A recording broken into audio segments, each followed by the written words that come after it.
Hello, my name is Alicia Carter, and today I'm going to be presenting over the country of Pakistan.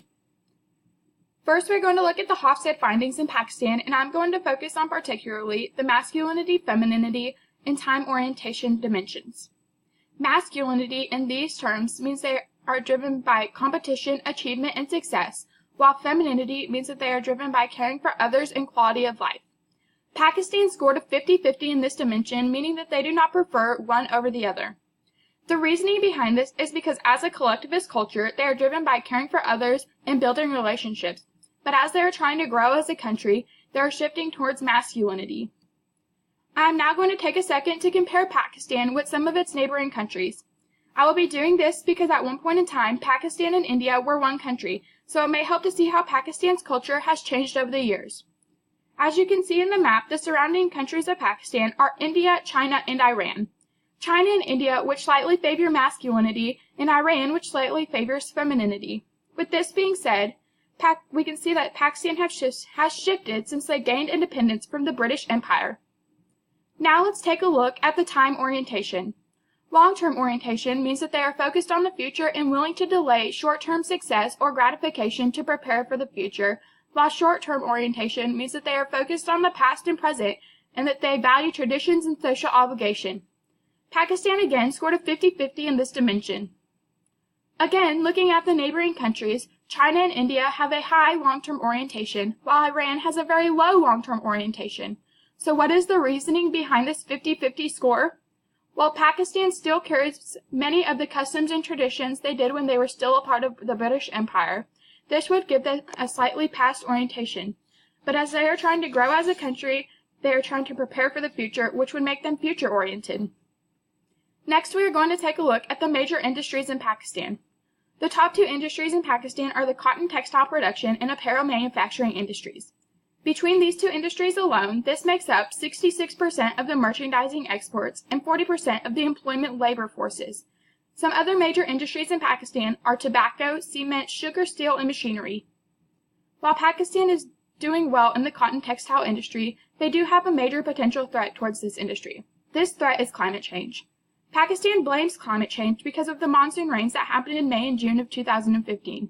These are the months that their crops mature and that they could not mature during these months because of the rain. In 2015, Pakistan produced 32% less cotton than the year before, and there had no cotton available in the local markets in 2016. While this did affect Pakistan's cotton industry, they are working to get their numbers back up. I am now going to take a minute to talk about the superstitions and customs and gift-giving in Pakistan. The first thing to note here is that no matter what the occasion, a gift should be given to the host of the party. Gifts must be presented with two hands, and the gifts will not be opened when they are received. Alcohol should never be given as a gift, as well as white flowers. White flowers because they are only used during weddings. Another thing to note is that men should never give women white flowers, but if they have to, they should say that they are from a female relative of his. When gifts are given to the host, it can be anything from fruit, sweets, clothes, or chocolates, as long as it is packed in a decorative box with a beautiful design, and given with warmth and love. Gift giving at weddings should be clothes or jewelry for the groom and the bride, and festive gifts should be given for birthdays, anniversaries, or housewarming parties. Finally, when you have a child, the parents of the newborn child should distribute sweets to the family and neighbors to celebrate their new baby. Now we are going to cover the superstitions and socialization. While there are many superstitions that occur in Pakistan, these are the main ones to watch out for when doing business in Pakistan. The first superstition is that breaking glass is a sign of good luck if it is intentionally done. Also, stepping on someone's fallen out hair will give them a massive headache, so you're going to want to avoid doing that. And lastly, if your left eye is twitching, that means that something bad is going to happen.